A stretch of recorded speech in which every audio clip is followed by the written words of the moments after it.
आता एक मोठी राजकीय बातमी। दादा 2029 ला मुख्यमंत्री झालेच असते। दादांसोबत पवार विरुद्ध पवार झालेच होते। येत्या 2029 ला ही शक्यता नाकारता येत नाही। आमदार रोहित पवारांच्या वक्तव्याने आता अनेकांच्या भुवया उंचावल्या। दादा असताना विलीनीकरण होणार होतं। दादा असताना विलीनीकरण झालं असतं तर मी तुम्हाला आता आत्मविश्वासाने सांगतोय 2029 चे या राज्याचे मुख्यमंत्री हे दादा 100% त्या ठिकाणी झाले असते। आणि मग आता दादा आज नसल्यामुळे दादांची इच्छा ती होती आणि दादाच आज नसतील, दादा खऱ्या अर्थाने पुढाकार घेणारी व्यक्ती त्या परिवारातून होती, नाही तर पक्षातून होती, दादाच नसतील तर आज विलीनीकरणाचा प्रश्न हा उद्भवत नाही आणि निर्माण सुद्धा होत नाही।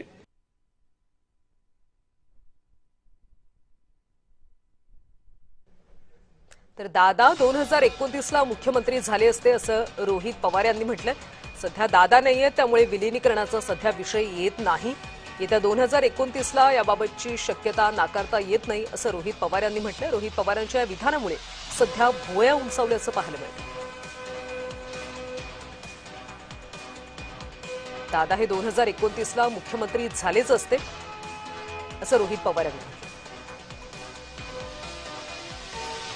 दादा असताना विलीनीकरण होणार होतं।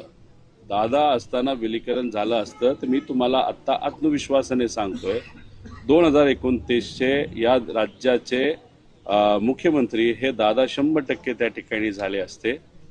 आणि मग आता दादा आज नसल्यामुळे दादांची इच्छा ती होती आणि दादाच आज नसतील, दादा खऱ्या अर्थाने पुढाकार घेणारी व्यक्ती त्या परिवारातून होती, नाही तर पक्षातून होती, दादाच नसतील तर आज विलीनीकरणाचा प्रश्न हा उद्भवत नाही आणि निर्माण सुद्धा होत नाही। आता दादांच्या वेळेस पण पवार विरुद्ध पवार झालं। किती मनामध्ये इच्छा नसेल, पक्ष वेगळे राहतीलच, कारण का आम्ही विरोधात आहोत आणि उद्या जाऊन मग तिथं जय उभा राहिला, इथून युगेंद्र तिथं असू शकतं। त्यामुळे ह्या अनुषंगाने पवार विरुद्ध पवार हे बारामतीमध्ये किती लोकांची इच्छा नसली तरी होऊ शकतं। आणि शेवटी पवार साहेब दादांनी जे काही वलय उभं केलेलं लोकांना सेवा करून हे संपवावं असं अनेक राज्यकर्त्यांची तिथं इच्छा आहे। त्यामुळे त्यांना नक्कीच वाटेल पवार विरुद्ध पवार झालं पाहिजे, पण लोकांना हे वाटत नाही। ह्या दोन गोष्टीमधला हा फरक आहे।